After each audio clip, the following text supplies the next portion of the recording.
How you doing? Name's Phil Maldonado, teaching out at Webb's Fitness and MMA, and owner of the Iron Wolverines Boxing and Kickboxing Academy. Probably trained under some of the best trainers around. My primary trainer was Joe Louis.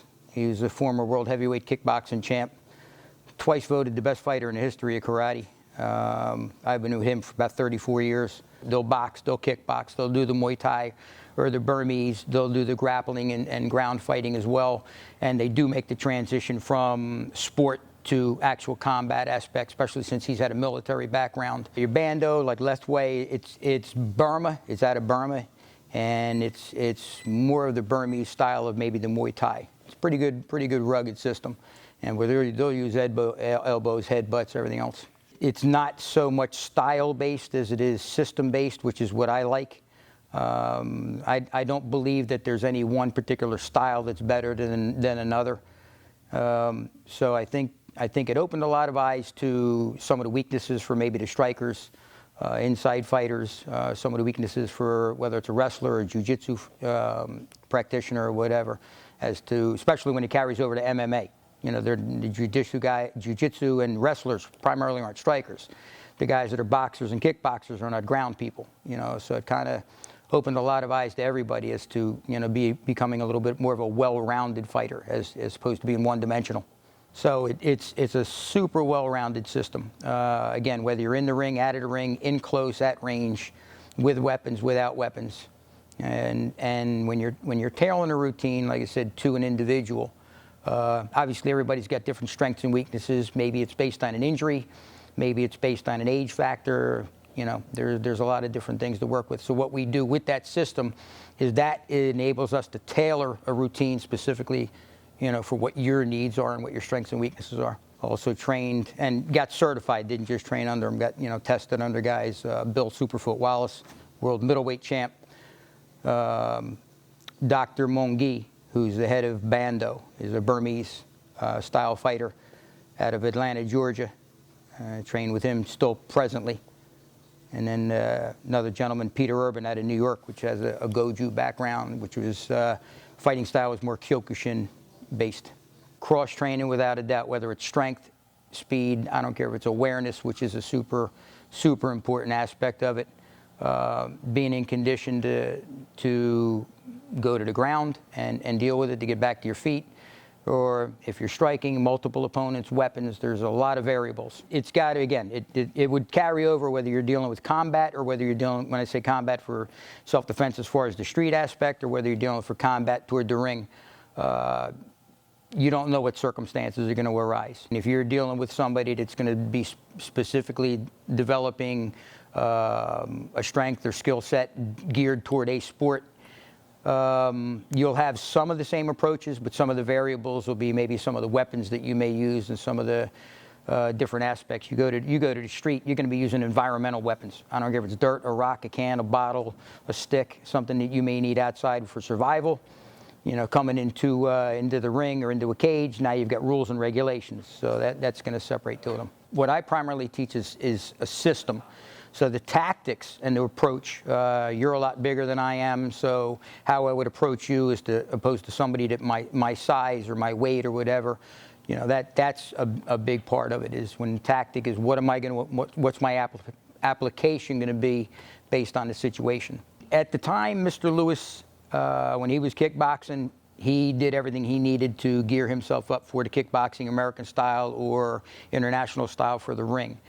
Once you make some adjustments to, say, again, to whether it's street combat or Muay Thai, and then you have to integrate some of the different systems like the Burmese, Bando, some of the regular Western boxing, which a lot of the kickboxers incorporated into the kickboxing routines, and vice versa. If you're going to plan on making it a career or getting into the ring and say, look, I want to do a couple of kickboxing matches, whether it's amateur or pro, you without a doubt have to experience it, because you don't know how you're going to deal with it.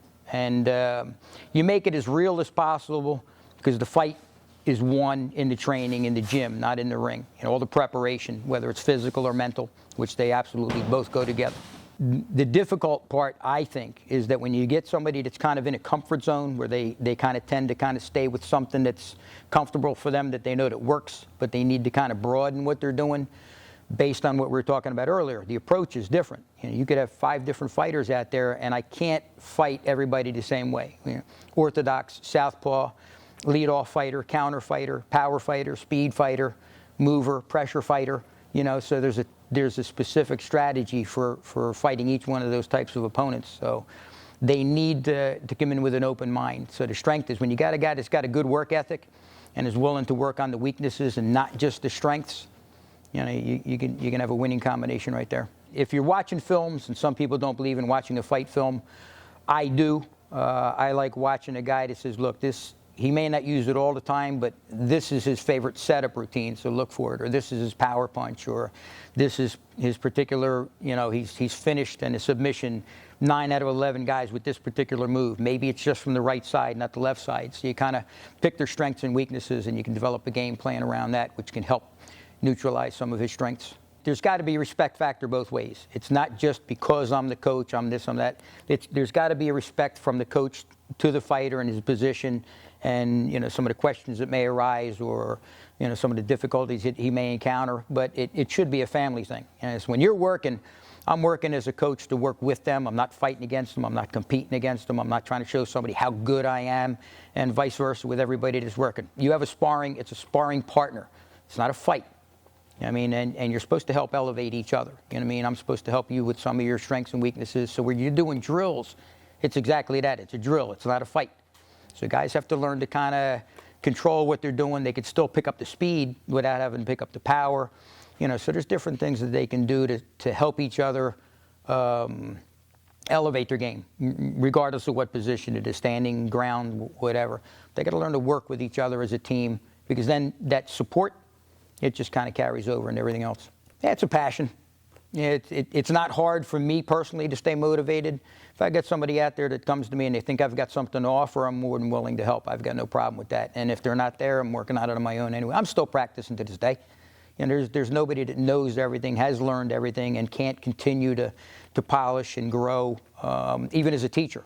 Because one of the things my instructor did say, he said, look, as you get a little bit older, your fighting skills kind of diminish a little bit due to age or injury or whatever the case is, but your teaching gets better. You get more experience. So you become better as a teacher and an instructor.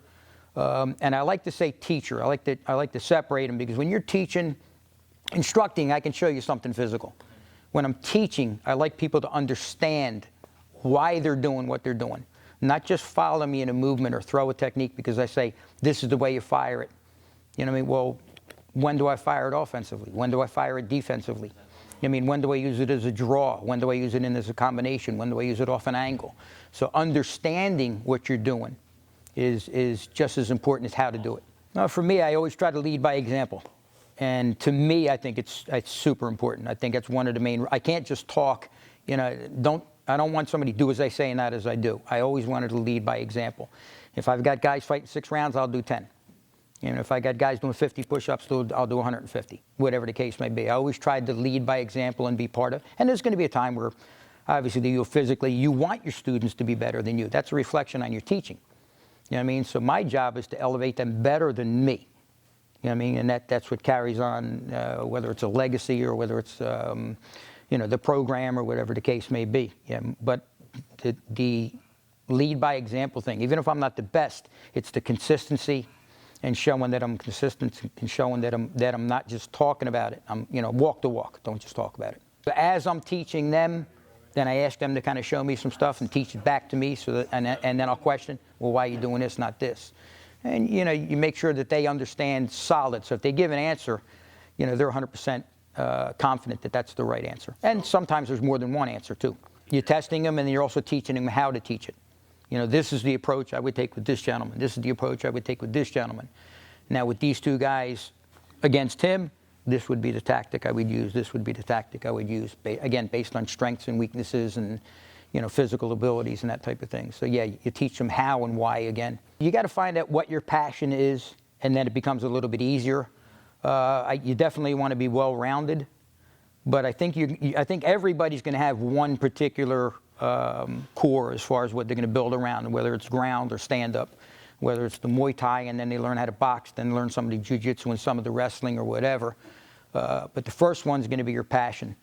I think the bigger thing is being consistent with what you're doing, keeping an open mind and realizing that there's more than one way to do something. And there is no this is the only way, and there is no this is the best way.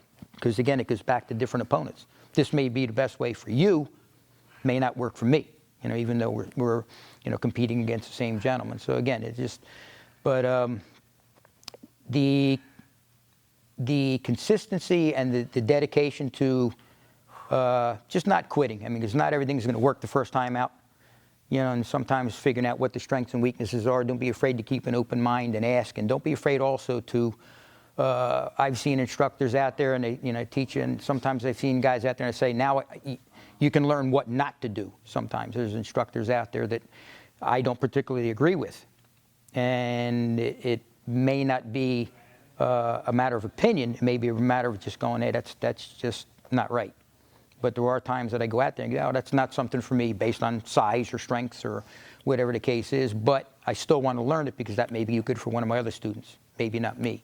So you learn to do that. Keep an open mind and absorb as much as possible, because it's about me helping each individual student grow at whatever rate they can grow at. So they're not also going to move at the same pace. Some guys are going to be a little bit slower than others. Some guys may move faster with hand combinations. Some guys may adapt a little bit better to kicking combinations.